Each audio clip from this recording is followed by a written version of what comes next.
आज हम बात करेंगे भारतीय इतिहास के एक ऐसे चैप्टर की जो शौर्य, धोखा और गजब के साहस की कहानी है।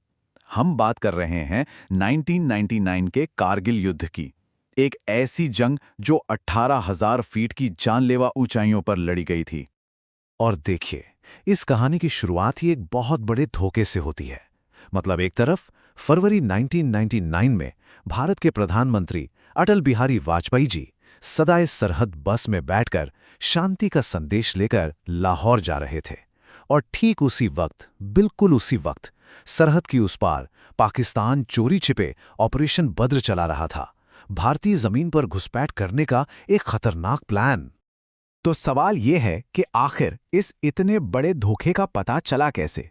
क्या किसी सैटेलाइट ने देखा या हमारी किसी खुफिया एजेंसी ने खबर दी? जी नहीं, सच्चाई तो यह है कि इसका खुलासा एक ऐसे तरीके से हुआ जिसकी किसी ने उम्मीद भी नहीं की थी। इस पूरी घुसपैठ की पहली खबर किसी सैटेलाइट या जासूस से नहीं, बल्कि ताशी नामग्याल नाम के एक लोकल चरवाहे ने दी। जी हां, एक चरवाहा। उन्होंने ही सबसे पहले पाकिस्तानी घुसपैठियों को देखा और बिना देर किए फौरन आर्मी को खबर कर दी। जरा सोचिए, एक आम इंसान की जरा सी सतर्कता ने पूरे देश को कितने बड़े खतरे से बचा लिया। अब खबर तो मिल गई थी और इंडियन आर्मी फौरन हरकत में भी आ गई, लेकिन उनके सामने जो चुनौती थी वो कोई मामूली नहीं थी, बहुत बड़ी थी। दुश्मन ऐसी बर्फीली ऊंचाइयों पर जाकर बैठ गया था जहां से उसे नीचे उतारना लगभग नामुमकिन सा लग रहा था। और इस पूरे संघर्ष के सेंटर में था नेशनल हाईवे 1D। अब ये सिर्फ एक सड़क का नाम नहीं है, समझिए, ये श्रीनगर को लेह से जोड़ने वाली लाइफलाइन थी। हमारे जो सैनिक सियाचिन और लद्दाख में तैनात थे, उन तक सारा जरूरी सामान, खाना पीना, हथियार, सब कुछ इसी रास्ते से पहुंचता था।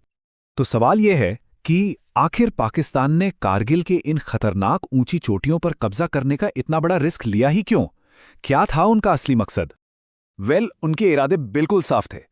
3 बड़े मकसद थे उनके। सबसे पहला, उस लाइफलाइन NH-1D को ही काट दो ताकि लद्दाख और सियाचिन भारत से एकदम अलग थलग पड़ जाएं। दूसरा मकसद था इंडियन आर्मी पर इतना प्रेशर बनाना कि वो सियाचिन ग्लेशियर से पीछे हट जाए। और तीसरा, सबसे खतरनाक, एक नया वॉर जैसा माहौल बनाकर कश्मीर के मुद्दे को पूरी दुनिया में उछालना, उसे इंटरनेशनल बना देना। अब अंदाजा लगाइए कि हमारे जवानों के लिए यह लड़ाई कितनी मुश्किल रही होगी। इसको ऐसे समझिए, जैसे आप नीचे खड़े होकर ऊपर की तरफ पत्थर फेंकने की कोशिश कर रहे हों और दुश्मन ऊपर आराम से बैठा है और सीधे आप पर निशाना लगा रहा है। हर एक चोटी को वापस अपने कब्जे में लेना एक जानलेवा मिशन था, सच में। लेकिन इस धोखे और इतनी बड़ी चुनौती के सामने भारत चुप नहीं बैठा। एक जबरदस्त जवाबी कार्रवाई शुरू की गई। एक ऐसा मिशन जिसे नाम दिया गया ऑपरेशन विजय। और यह हमला एक तरफ से नहीं बल्कि 2 तरफा था।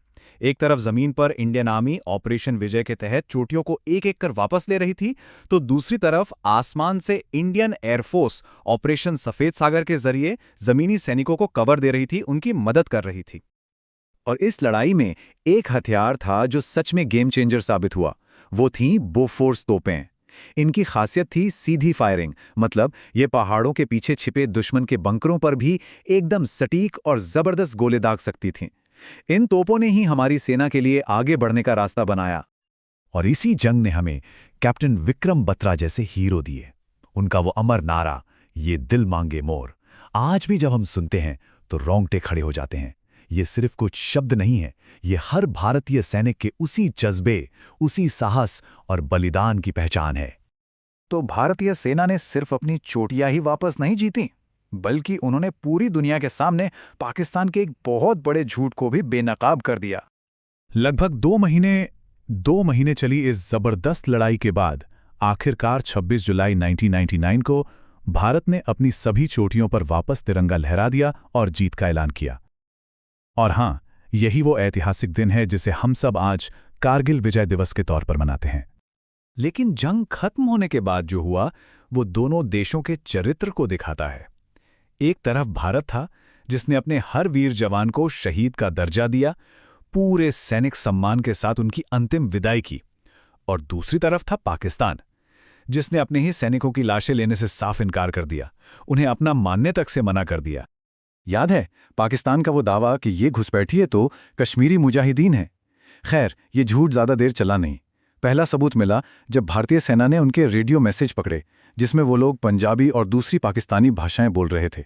और फिर जब उनके कब्जे से डॉक्यूमेंट्स मिले तो दूध का दूध और पानी का पानी हो गया। साफ लिखा था कि वे पाकिस्तान की नॉर्दर्न लाइट इन्फेंट्री के रेगुलर सैनिक थे। तो कारगिल की लड़ाई सिर्फ एक मिलिट्री विक्ट्री नहीं थी। नहीं, ये अपने आप में एक वीर गाथा है। एक ऐसी कहानी जो आज भी हमें इंस्पायर करती है और बहुत कुछ सिखा कर जाती है। लेकिन ये जीत ये हमें मुफ्त में नहीं मिली। इसकी एक बहुत बड़ी कीमत चुकाई गई। 527, 527। ये सिर्फ एक नंबर नहीं है, ये उन बहादुर भारतीय सैनिकों की संख्या है जिन्होंने देश के लिए अपनी जान कुर्बान कर दी। ये आंकड़ा हमें उनके उस त्याग की हमेशा याद दिलाता रहेगा। और आखिर में ये पूरी कहानी हमें एक बहुत ज़रूरी सवाल के साथ छोड़ जाती है। कारगिल की ये दास्तां, एक ऐसी जीत जो एक बड़े धोखे के बाद मिली, ये आज की दुनिया में 21वीं सदी में हमें सतर्क रहने और किसी पर भरोसा करने के बारे में क्या सिखाती है? सोचने वाली बात है।